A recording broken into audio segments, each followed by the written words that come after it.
Alright lads, part 2 of 5 of the best cheap beer series, we're calling it.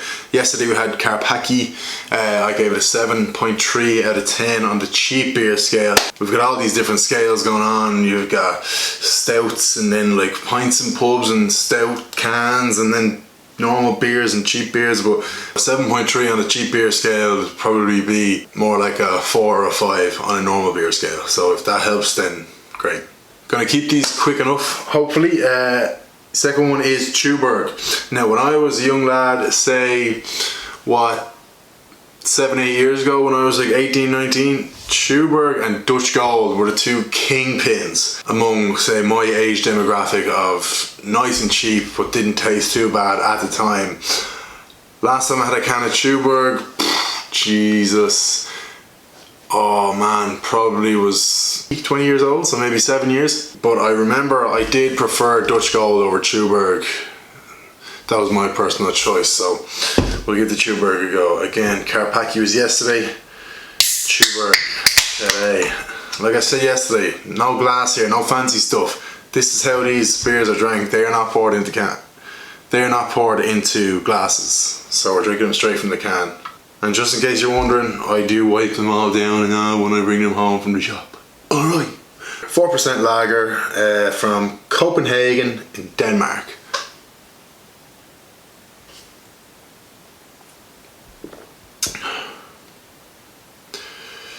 Ooh. Ooh, no. Jesus, lads, that's not great now at all. Very twangy, like Heineken times a million in terms of twanginess scale. I'm just so good at at describing these beers, like when I come fucking twanginess scale. Some guru, lads.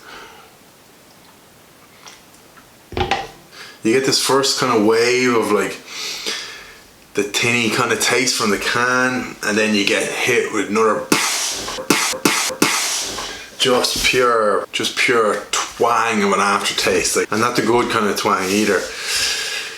Definitely have to say I preferred the Carpaccio yesterday.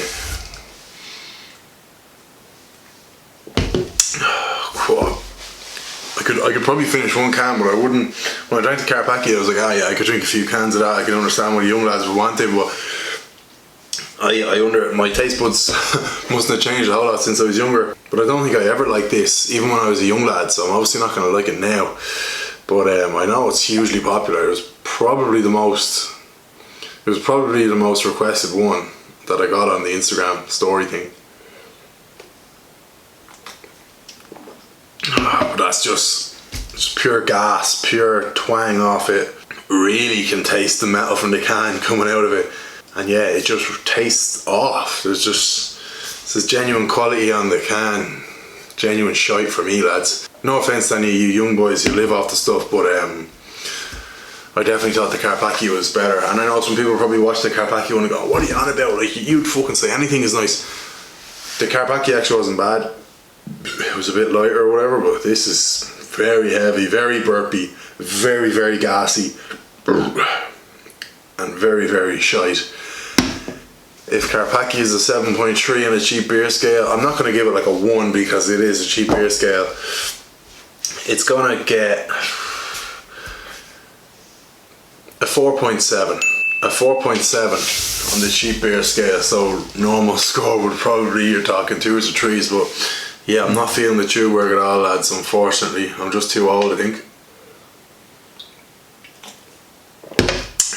But like I said, I don't think I even liked that when I was a young lad, so it never stood a chance. TUBORG, we're back tomorrow, lads. Sound for watching. Make sure you subscribe, like the video, because that actually helps us a lot. Comment what you want to see next, and sound, yeah. Talk to you tomorrow.